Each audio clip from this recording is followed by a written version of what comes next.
poder estar protegidos de las inundaciones que eran constantes, pues tuvieron que hacer nuevas construcciones sobre las anteriores. Y por eso vamos a ver más adelante unos vestigios de las primeras construcciones de Guanajuato. La fundación de la ciudad fue debido a la minería. ¿Sí? Para los españoles lo más importante era el producto de oro y la plata. Y Guanajuato pues, tuvo la mina más rica en el siglo XVIII, la mina de la Valenciana. Y la industria principal, pues obviamente fue la minería, ahora es el turismo. ¿Sí? Entonces, todo esto que ustedes ven fue área conventual del siglo XVII, 1690, estaba una iglesia y el convento. ¿Y por qué estaba bajo el convento? Por las inundaciones. ¿Sí? Los españoles, después de tantas inundaciones, deciden encajonar el río. Encajonar es tapar la calle subterránea, poner muros de 4 o 5 metros de espesor de ambulancias, luego el domo. Y para estar más seguros y protegidos de las inundaciones, lo que van a hacer es subir el nivel de esta área y hacer nuevas construcciones sobre los anteriores. Y Guanajuato, pues, su problema muy fuerte fueron las inundaciones, y tenemos una placa de la inundación del 1 de julio de 1905. Esta fue la última inundación aquí en Guanajuato. Y ya en los años 60 se entubó el río, se acabó hizo excavaciones abajo hasta la peña, y se pusieron tubos de concreto, y el río sigue fluyendo por abajo. Se tuvo la calle subterránea. En las leyes de reforma, Juárez,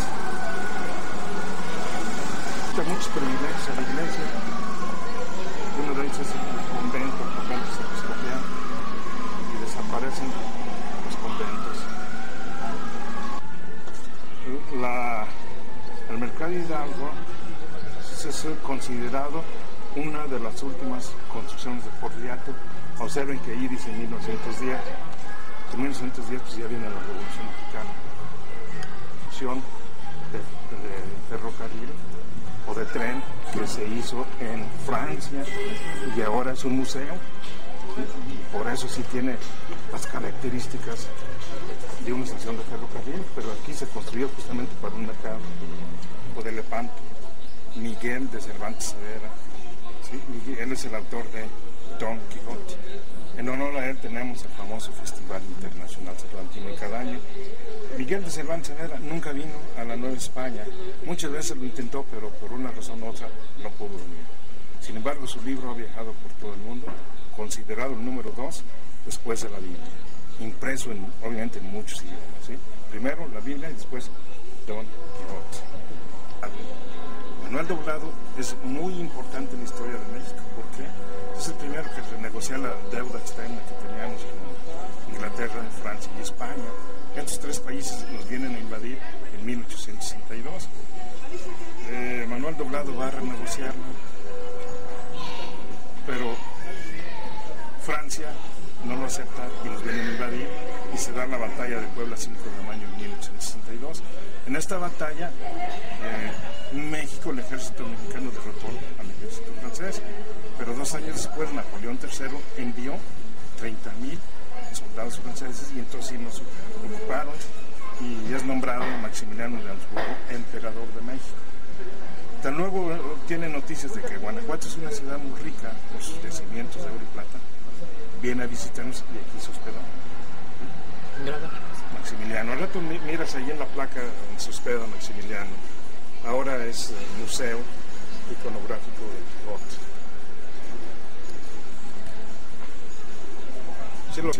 Del señor Eulalio Ferrer.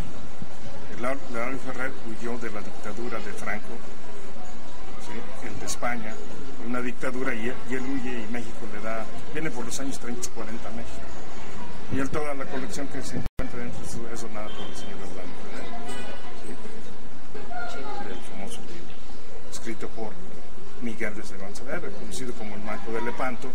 En esa batalla del Mar de Lepanto participa y casi pierde un brazo, y por eso se le conoce como el Manco de dice que llegó Maximiliano, su hermano, y tomar también al Quijote. Pero, vamos a placa.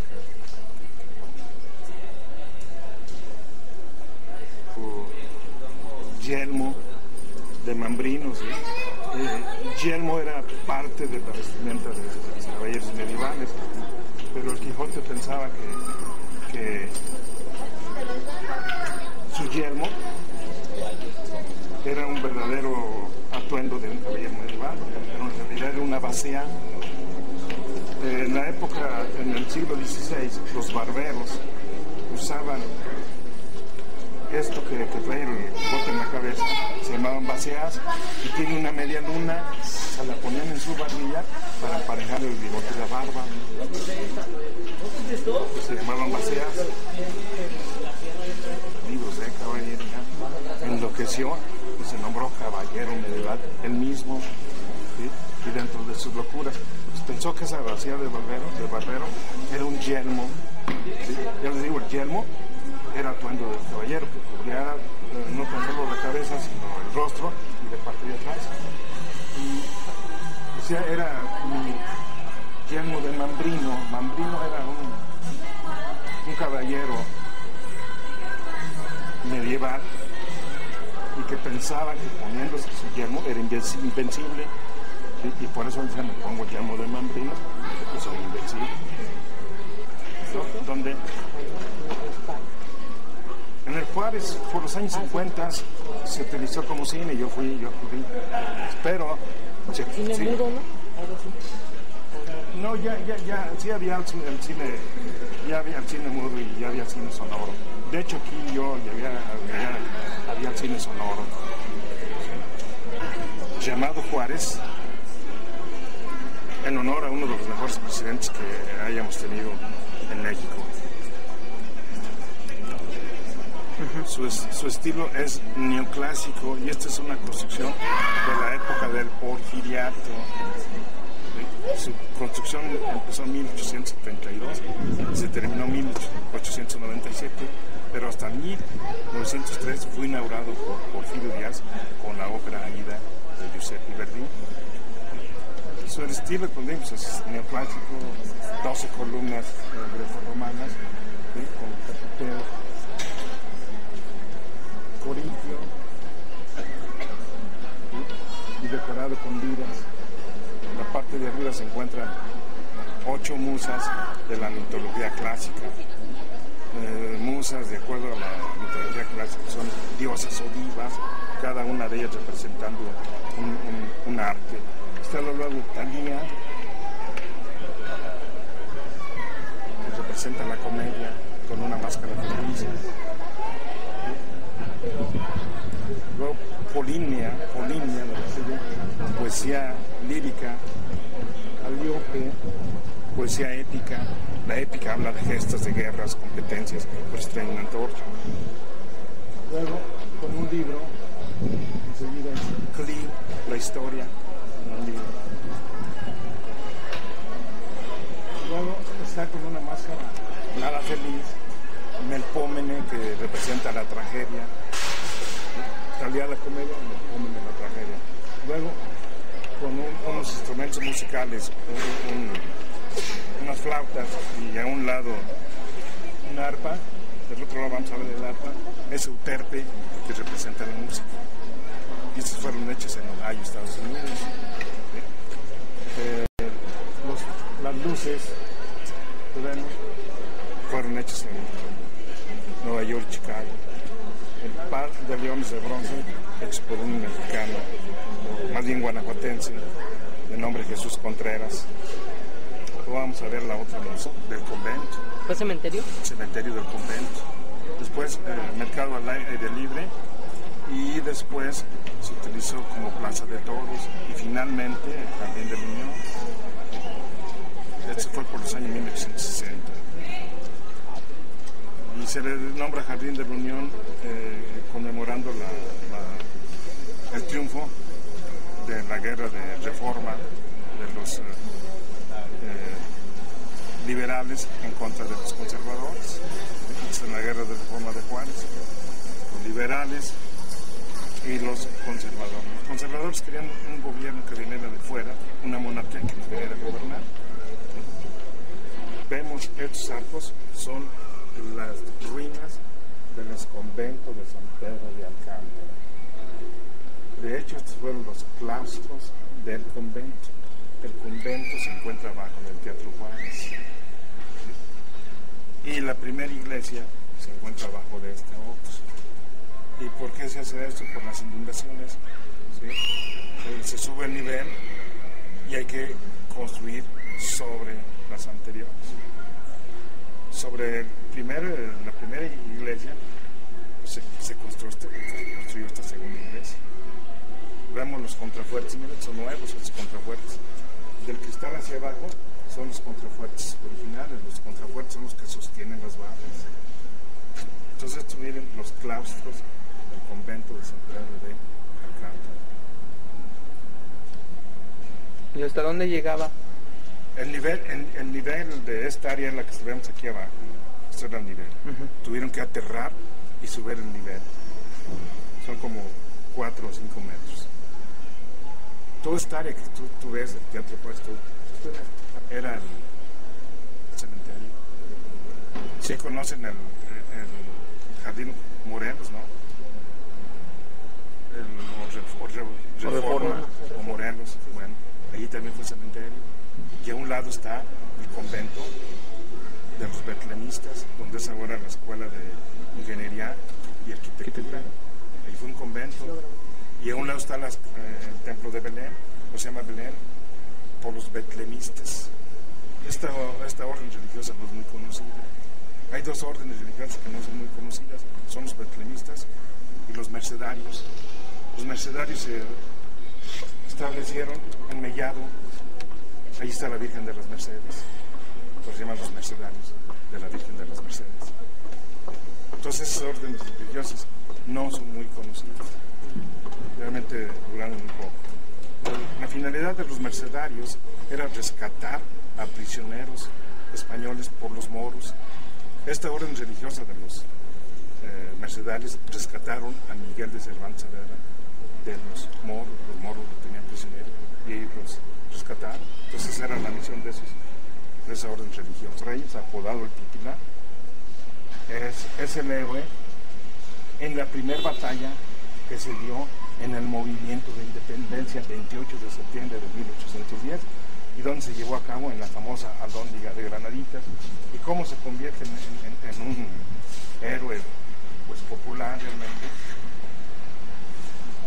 Cuando viene don Miguel Hidalgo, los españoles se refugiaron en la Alhóndiga y la única manera de penetrar era por la única puerta que había. Sí, una puerta grande de madera, pero al acercarse a tratar de derribarla, la parte de arriba los españoles estaban masacrando a cuantas personas se acercaban a tratar de derribarla.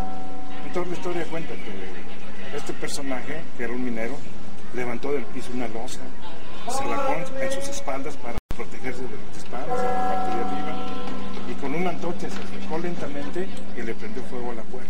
Fue con Hidalgo, entró e hizo prisionero a los españoles. ¿Se considera un héroe popular? ¿Algo histórico o simplemente es un monumento? Bueno, las dos cosas. Ahorita es un monumento y el personaje es un personaje histórico. ¿Sí? Ahorita es un monumento. ¿El monumento a quién? Al Pípila, a un personaje que existió y que cuál fue su hazaña, pues quemar la puerta. ¿Y ya es patrimonio de la humanidad también? En sí, toda la ciudad. Toda la ciudad. Sí. Y él es parte de la historia. No es patrimonio, es parte de la historia. Patrimonio es toda la ciudad ya, pero él es, como decir, Juárez, patrimonio no es un patrimonio, es un personaje ya dentro de la historia. Lo mismo como era don Miguel Hidalgo. Edificios de mucha importancia, esta es parte de atrás de la presidencia municipal, de la Secretaría de Turismo, que son edificios históricos. En la presidencia municipal ahí es donde se nombra a la ciudad capital de la República durante la vida de Juárez. Ahí se le denomina, aquí estuvo asentados los poderes de nuestro país. En Cotur, lo que es la Secretaría de Turismo, es donde Hidalgo nombra a aquellas primeras autoridades emanadas de del movimiento de Bueno, esta es una ciudad que carece de todo tipo de construcción modernista, ya que está prohibido anuncios luminosos, gas neón, semáforos, edificaciones modernas, anuncios espectaculares. Todo esto, los semáforos son esos espejos, vean. Sí. Esto es lo que controla o regulariza el tránsito vial de Guanajuato. Esta casa rojiza, actualmente casa museo. Y estas son las nuevas vialidades que el gobierno... Y bueno, señores, de la exploración minera. ¿Qué se pirita? ¿Mande? ¿Que el mineral cómo se llama? Los minerales, no, pues hay una cantidad de minerales, cobelita, amatistas, cuarzos, galenas, pirita. No, hay una, la chichicle es muy extenso, hay muchísimos minerales. Y los metales principales es oro y plata. Parte de la zona hotelera también de Guanajuato. Aquí al frente el Parador San Javier, que mantiene la fisonomía original de una antigua ex hacienda de beneficio, la hacienda de San Matías. Más adelante por allá podemos apreciar parte de lo que es el Hotel Castillo de Santa Cecilia. También una construcción que originalmente era una mina y posteriormente, conforme el paso del tiempo, se va dando la adaptación de ese castillo. El Castillo de Santa Cecilia, el lugar que les mencionaba, una construcción que nos recuerda a la época del medievo, cosa que en México jamás viviera. ¿Para qué fue construido? ¿Para hotel? ¿Para hotel? Sí, es profeso para hotel.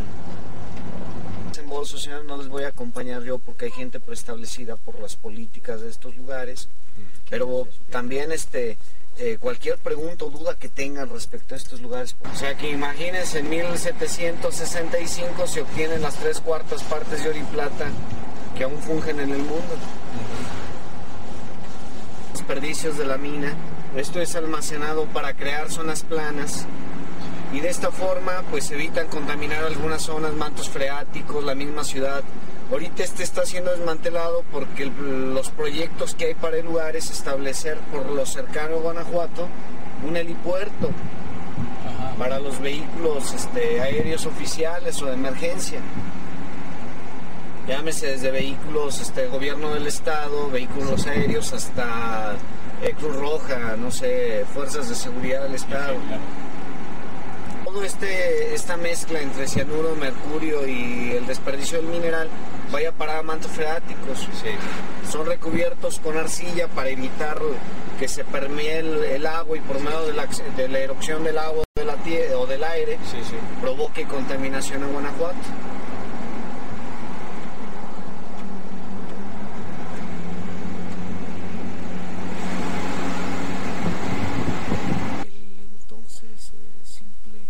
Personaje que todavía no llegaba con el título de conde, Antonio Obregón y Alcocer.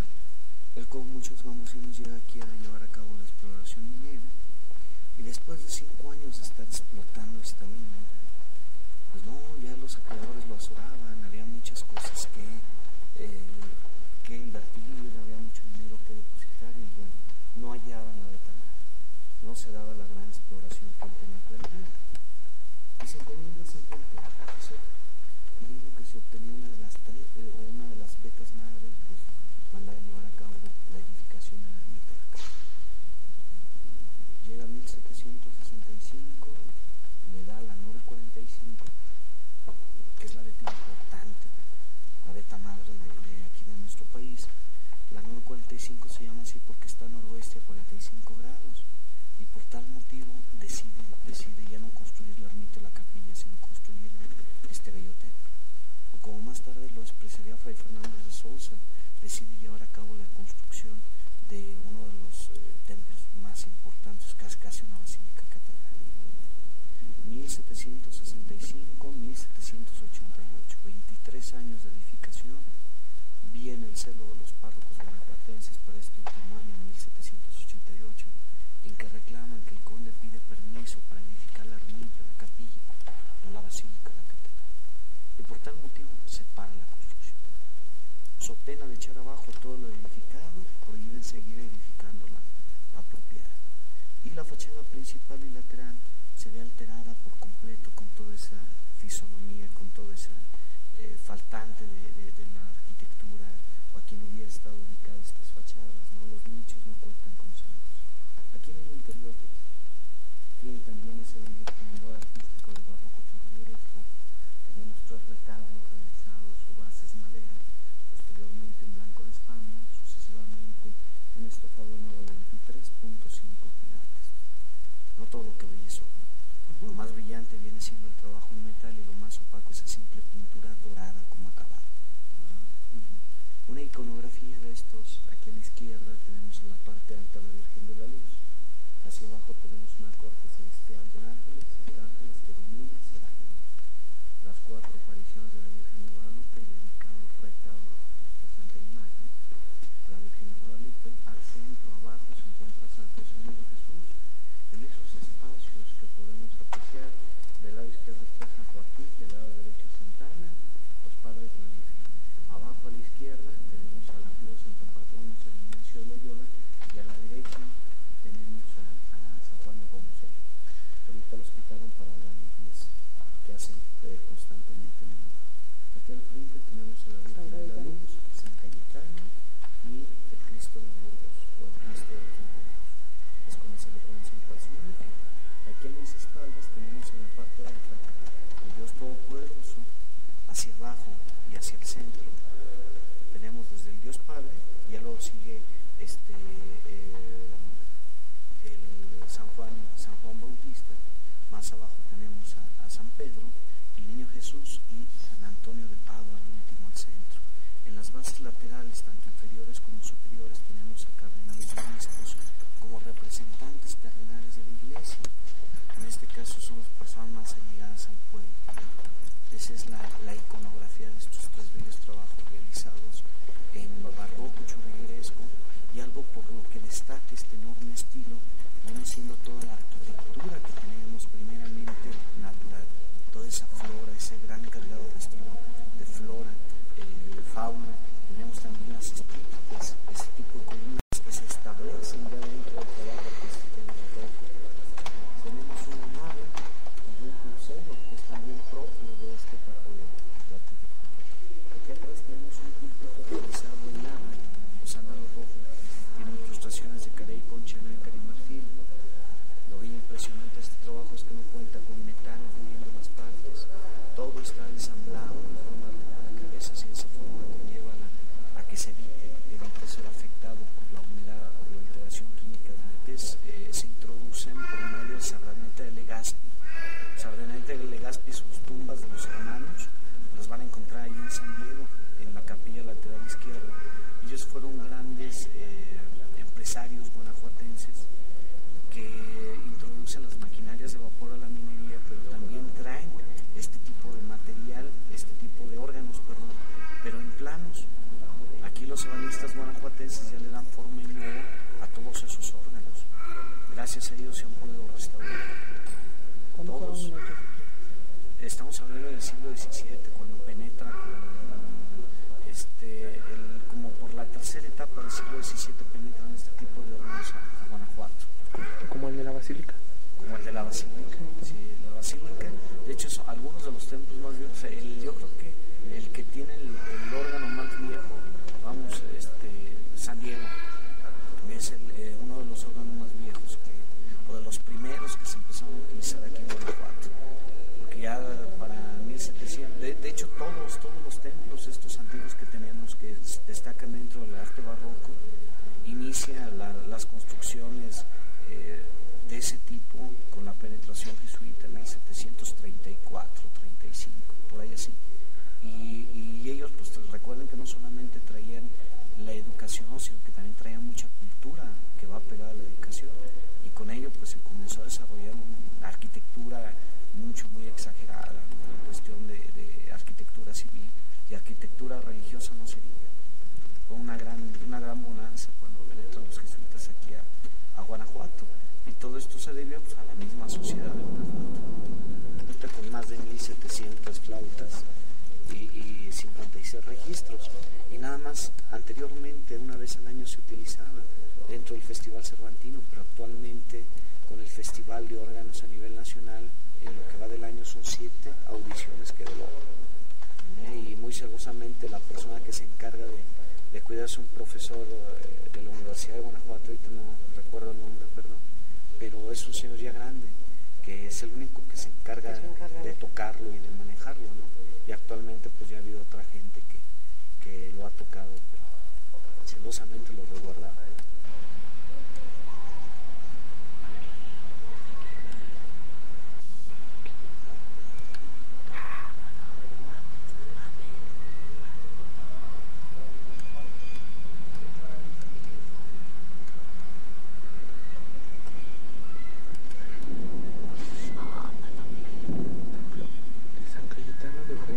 ser hecho un polvorín en su estado natural. Esto es donde almacenaban la dinamita. Que muchos de estos, dentro de los conflictos revolucionarios, fueron utilizados como arsenales para guardar las armas, las municiones, y evitando que el ejército contrario los dinamitara, pues le construían la fachada de capillas, como el que les mencioné allá abajo. Ponían esa fachadita ahí de templos, capillitas, hospitales. Aquí vamos a conocer la minera Santa Fe de Guanajuato, es la que se encarga de llevar a cabo la exploración minera. Vamos a visitar aquí el interior, por favor, ahí en forma rápida. De aguas negras. Esto en sí, para 1712, se comienzan a construir este tipo de alfardas para evitar de esta forma inundaciones. Pero vieron que no era la solución, se comienzan a perforar túneles en los cerros para sacar el agua antes de que llegara a Guanajuato y de esta forma evitar inundaciones. Y así comienza a fungir Guanajuato, así comienza a establecerse aquí la circulación de la ciudad para evitar contacto con la gente, con el agua, ¿no?, torrencial que llegaba. Posterior a ello, comienza a darse la manifestación de la gente que pues muchas de sus propiedades quedaron divididas. El gobierno comienza a obsequiar la bóveda y se comienza a dar este tipo de embovedado. Para 1962 ya se había arrojado las aguas negras de la ciudad. Se decide en sí, en este túnel, embovedar el río. Para 1964 abría el paso vehicular y peatonal. 3.100 metros de longitud es con lo que cuenta esta calle, iniciando en la entrada principal de la ciudad, concluyendo en la Plazuela Allende, o comúnmente conocida esta como la Plazuela de Don Quijote y Sancho Panza.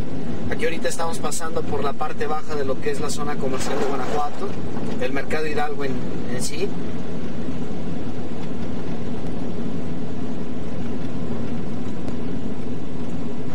¿El Mercado Hidalgo era una estación de tren? No, yo fui... No, el lugar originalmente que ocupó el Mercado Hidalgo era una plaza de toros. Más tarde se decide crear en el lugar pues lo que sería actualmente el Mercado Hidalgo, el mercado principal de Guanajuato. Eso fue inaugurado en 1910 por Porfirio Díaz. Y esta es una nueva de esas vialidades que se han construido con la finalidad de crear nuevas y mejores arterias viales aquí para la ciudad, para darle fluidez vial a Guanajuato. De esta forma evitar aglomeraciones vehiculares dentro del área centro de la ciudad.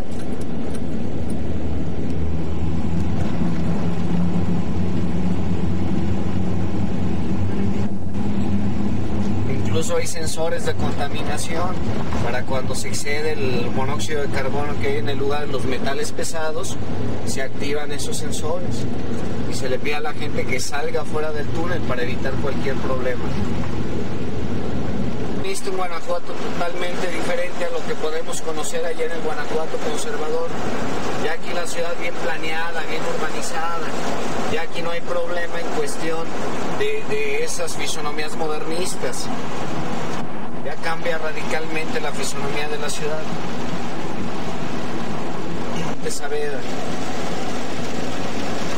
La ruta de Hidalgo, la ruta de la Independencia Nacional.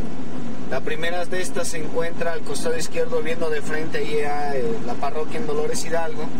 Y la 260 se encuentra en Chihuahua, donde fue procesado y decapitado Hidalgo. Es aquel antiguo camino por el cual se llegara a Guanajuato. Sí.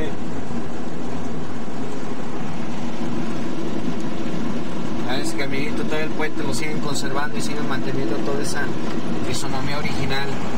Como les mencionaba, toda la arquitectura debe de respetarse. Sí. De Guanajuato. Bueno, lo dejaremos para otro día que, sí, vean, que se vea mejor. Ay, no sé, mucho tráfico. Sí, gracias a él pues se observa todo lo que es en la zona centro de Guanajuato.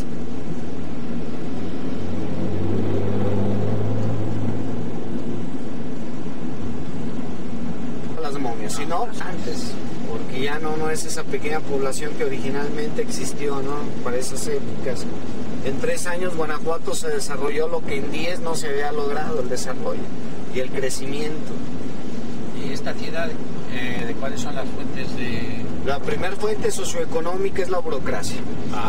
Los poderes del Estado están establecidos aquí. Ya de ahí le seguimos con el turismo, la minería, la artesanía y negocios particulares.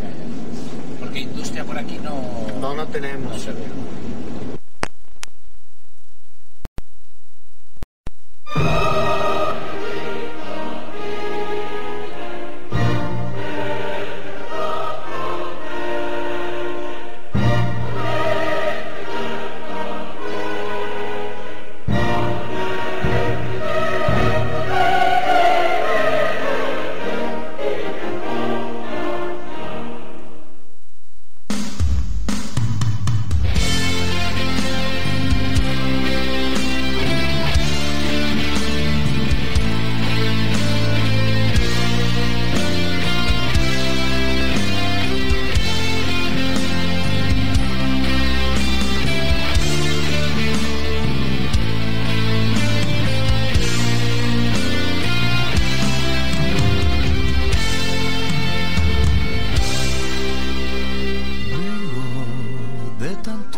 Estar junto a ti.